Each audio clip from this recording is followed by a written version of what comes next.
Hi guys, how are you doing?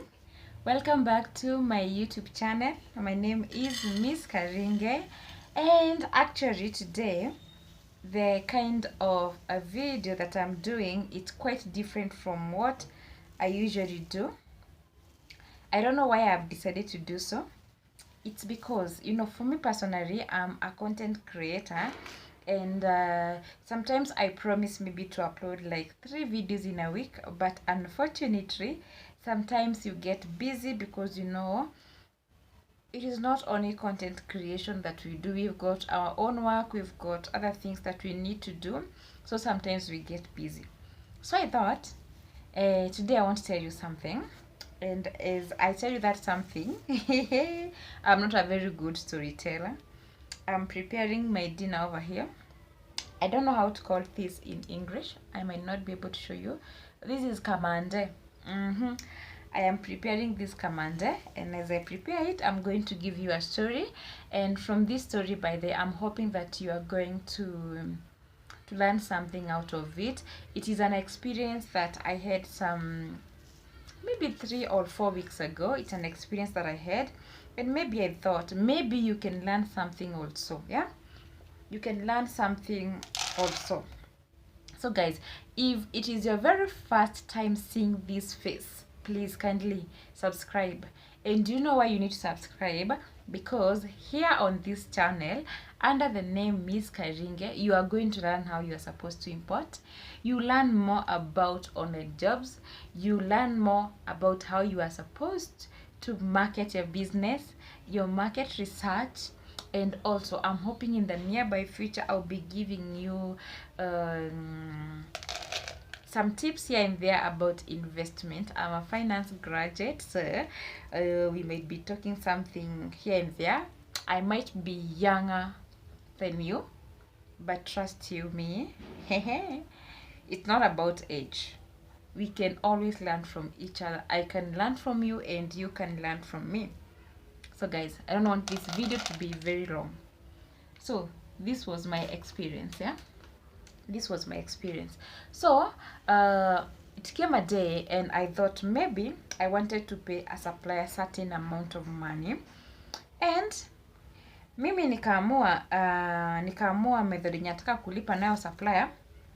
Nikaangalia kwa bank card yangu. Unfortunately, on my account, or the account that I usually use to do transaction, I didn't have enough money. So I did my own calculation, and then I decided to convert the dollar with 120, I guess 127 or 126. I think so. And I converted, nikafanya mahesabu zangu mdogo mdogo hapo hivyo, na nikaona ni pesa ngapi nafaa nilipe. Ndio hiyo mimi nikaiweka kwa account.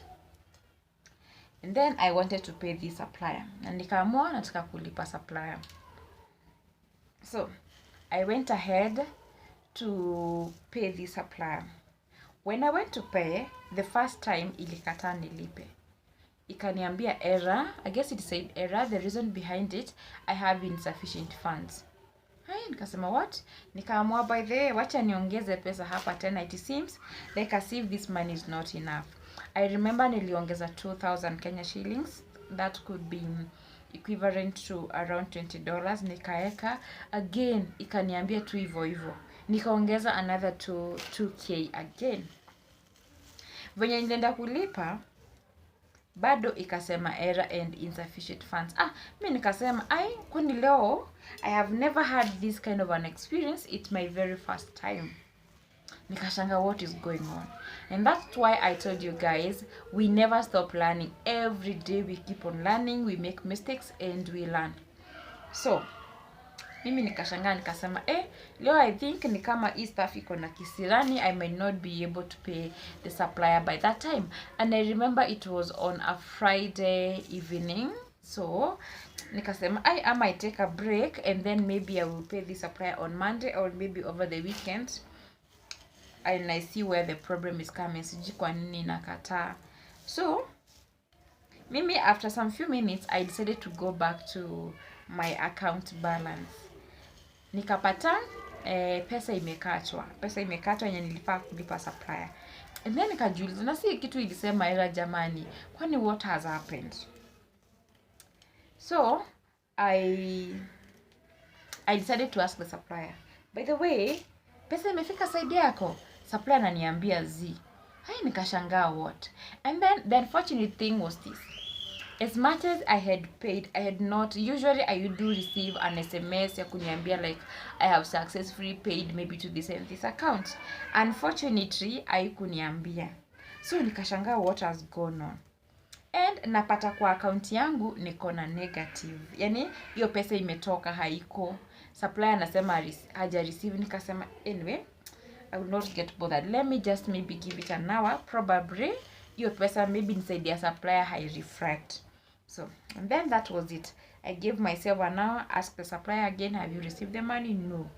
Akaniambia, probably there's a problem because this money should reflect immediately. Pia mimi, I was also suspicious because immediately I pay, I'm supposed to receive an SMS, but unfortunately, sikuwa receive any. So, nikajua kuna something fishy going on.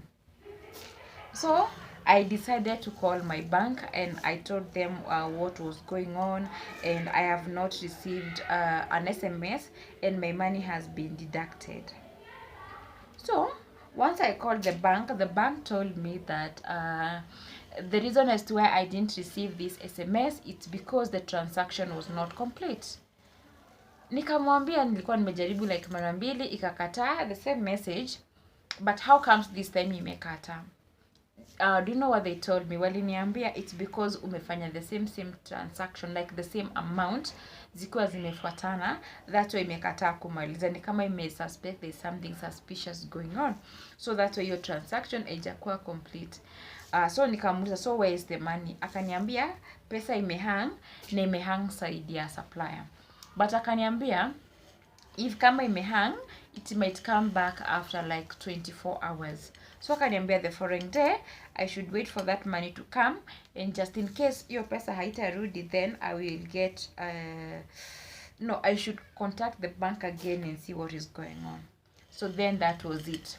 Tukaingia saa 2. Nikaona masaa 24 imeisha. Hiyo ilikuwa saa 2 majioni hivi. I called the bank again, nikawaambia pesa yangu, what happened, you know, the same scenario. Wakaniambia ati now maybe hizo 24 hours kwa nini zinafaa kuwork on mtango working days, and now it's over the weekend, so it might not work. So wakaniambia again I should wait until Monday to see kama itafanya kazi, and then wakaniambia just in case the money is not going to come back, I'm supposed to go to my bank, and then there's a certain documents I'm supposed to fill. I can't remember the name of that document. I'm supposed to fill that document, and then after filling that document, then the bank is going to engage the supplier to refund. Is it to refund or to reverse the money? That is to reverse the money. So guys, this is why I usually say, you see, in such a scenario, it's always good to be dealing with a legit supplier. It's good to be dealing with a legit supplier. Before even we continue with that story, I want you to imagine this. Imagine maybe supplier tuseme ata receive your dough, ama pesa ataihang side yake na huyu supplier akatai kurudisha, kurelease your dough irudi. What do you think would have happened? Ama receive your pesa na akwambie mimi sija receive. Hata uende kwa bank, as much as the bank might go and try to help you to trace your pesa place iko, eventually itakuwa kwa supplier na lazima akuwe willing kurudisha hiyo pesa. What if tuseme ni supplier mwenye akwa legit? Who are you going to cry to ati akurudishie pesa yako? Utashangaa. So be careful also on the kind of suppliers you're dealing with, just in case kitu mbaya tu itokee, kwa sababu hizi vitu mtu ajuangi at all. So mimi nikakuwa disturbed sana na hiyo do, nikakuwa disturbed kabisa.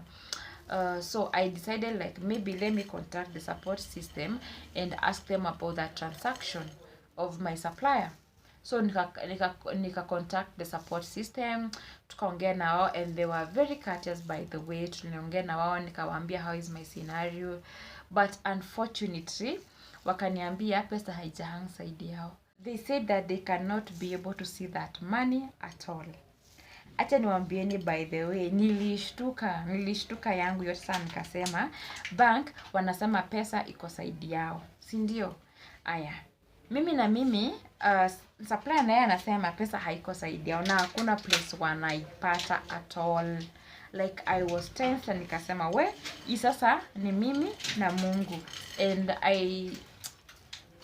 sina kitu kingine naweza fanya. By the way, sina kitu kingine naweza fanya cause ni kitu yani sielewi. I couldn't even wait for that Monday ifike, nifike kwa bank na nijue what actually has happened.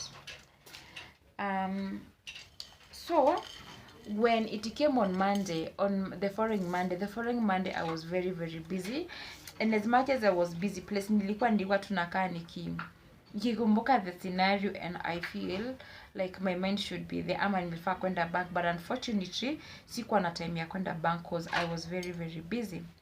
So mimi nilikuwa nimekaa. I came back late from my shuguris around 6. I came back around 6, and then when I got back around 6, I thought, by then let me check my balance.